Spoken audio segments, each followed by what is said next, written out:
नमस्कार, HP exam notes में आपका स्वागत है। अभी का सबसे कन्फ्यूजिंग और अवेटेड क्वेश्चन यही है जो स्टूडेंट्स ने मेरे से काफ़ी बार पूछा है कि सर जेबीटी टीजीटी एग्ज़ाम कब तक हो सकता है।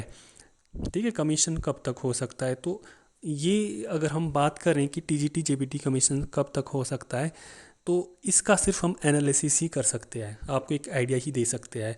और ये जो हमारा एनालिसिस है उसी से आप लोगों को पता खुद आइडिया लग जाएगा कि एग्ज़ाम कब तक होने वाला है। ठीक है, अगर तो आप एग्जैक्टली डेट पूछना चाहते हैं तो वो तो कमीशंस को भी खुद पता नहीं होगी, राज्य चयन आयोग को भी खुद पता नहीं होगी कि एग्ज़ाम कब कंडक्ट करवाना है। क्यों? क्योंकि अभी तक तो कमीशंस का जो है ऑनलाइन रिक्वायरमेंट एजेंसी ही फाइनल नहीं हो पाई है। पहले भी आप लोगों ने देखा कि टेंडर हुआ था, लेकिन फिर वो टेंडर कैंसिल हो गया, दोबारा से टेंडर रिकॉल किया गया और उसकी भी डेट आप लोगों ने एक्सटेंड होती हुई देखी। इसका मतलब ये है कि सरकार को जल्दी से ऑनलाइन रिक्वायरमेंट्स एजेंसी नहीं मिल रही है। अभी जो टेंडर लगा हुआ है उसकी टेक्निकल बिड तो ओपन हो गई है, जबकि फाइनेंशियल बिड अब ओपन होने को है। फाइनेंशियल बिड वो होती है जिसमें हमें ये पता चलता है कि कंपनी ने किसने लोवेस्ट रेट भरे हुए हैं, क्योंकि सरकार नंबर ऑफ़ कंपनी तो 2 3 4 होगी, तो उनमें से जिसका सबसे कम अमाउंट होगा उसको जो है ये जो है टेंडर लग जाएगा, मिल जाएगा। मतलब हिमाचल प्रदेश में रिक्वायरमेंट्स करने का जिम्मा उनको मिल जाएगा। लेकिन अब जब ये अभी फाइनल होगी, फिर उसके बाद एक प्रॉब्लम और भी है कि आप लोगों को अगर ये हो जाती है, मतलब कोई कंपनी हो जाती है ऑनलाइन रिक्वायरमेंट्स की फ़ाइनल, तो उसके बाद आप लोग देखेंगे कि हिमाचल प्रदेश में पंचायती इलेक्शंस भी होने हैं। और जब पंचायती इलेक्शंस होंगे तो कोड ऑफ कंडक्ट लगेगा। बहुत सारे एम्प्लॉयज़, बहुत सारे पुलिस, टीचर्स, गवर्नमेंट एम्प्लॉयज़ को पंचायती इलेक्शंस के लिए जो है जिम्मेवारी सौंपी जाएगी इलेक्शंस करवाने की।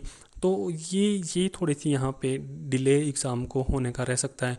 फिर उसके बाद दूसरी बात ये कि उसके बाद सर्दियाँ आने वाली है, और सर्दियों में भी आप लोगों ने देखा होगा कि हमारे अपर हिमाचल में जो है काफ़ी बर्फ़बारी होती है, और उस वजह से जो है यहाँ पे सर्दियों में एग्ज़ाम देखने को हमें नहीं मिलते। ये भी हम लोगों ने देखा है। बरसात में भी, मानसून सीज़न में भी यहाँ पे एग्ज़ाम देखने को नहीं मिलते, क्योंकि बहुत सारी बारिश होती है और बहुत ज़्यादा लैंडस्लाइड होती है हिमाचल प्रदेश में। तो ये 2 सीज़न ऐसे हैं जब हम जो है एग्ज़ाम देखने को कम ही मिलते हैं। तो 2 चीज़ें तो ऐसी है, 3 चीज़ें तो इसमें ऐसी है कि एक तो ऑनलाइन रिक्रूटमेंट एजेंसी फाइनल नहीं हुई है। फिर अगर वो फाइनल हो भी जाए तो फिर पंचायती इलेक्शंस है। फिर अगर वो पंचायती इलेक्शंस हो भी जाए, फिर आगे आपको सर्दियाँ भी है, जनवरी फरवरी में आप एग्ज़ाम नहीं देखते, तो फिर वो सर्दियाँ भी है, स्नोफॉल भी एक मतलब प्रॉब्लम्स है। फिर अगर एग्ज़ाम हुआ तो ये मार्च के बाद ही आप लोगों को देखने को मिल सकता है, या मार्च में आप लोगों को देखने को मिल सकता है।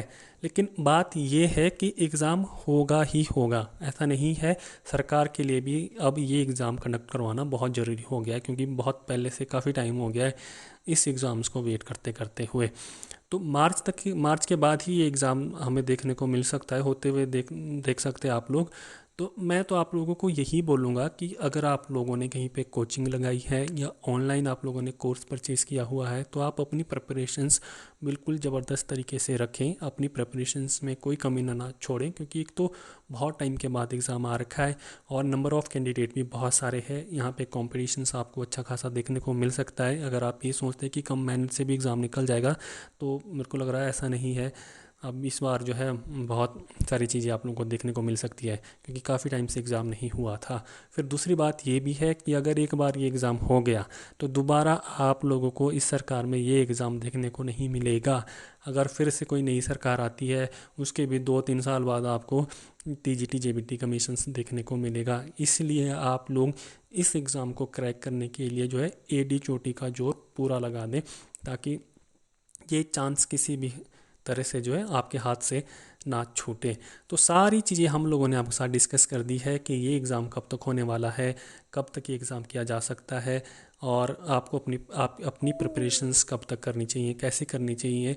तो प्रिपरेशंस बिल्कुल नॉन स्टॉप रखें, अच्छे से अपनी प्रिपरेशंस करें। चाहे आप कहीं से भी अपनी प्रिपरेशंस कर रहे हैं, आप उसे कॉन्टिन्यूस रखें। अगर आप हमारी वीडियो देखते होंगे, हम हमारी वीडियो भी देखते जाएं। ये भी वीडियो आप लोगों के लिए जो है, जो हम चैनल पे अपलोड करते हैं, वो एग्ज़ाम्स को लेके बहुत हेल्पफुल रहने वाली है। This is all about for that day. Hope so कि जो स्टूडेंट्स मेरे से क्वेश्चंस पूछ रहे थे कि ये एग्ज़ाम कब तक होने वाला है, उनका क्वेश्चंस का आंसर मिल गया होगा। This is all about for that day. Thanks for watching HP exam notes. Bye bye.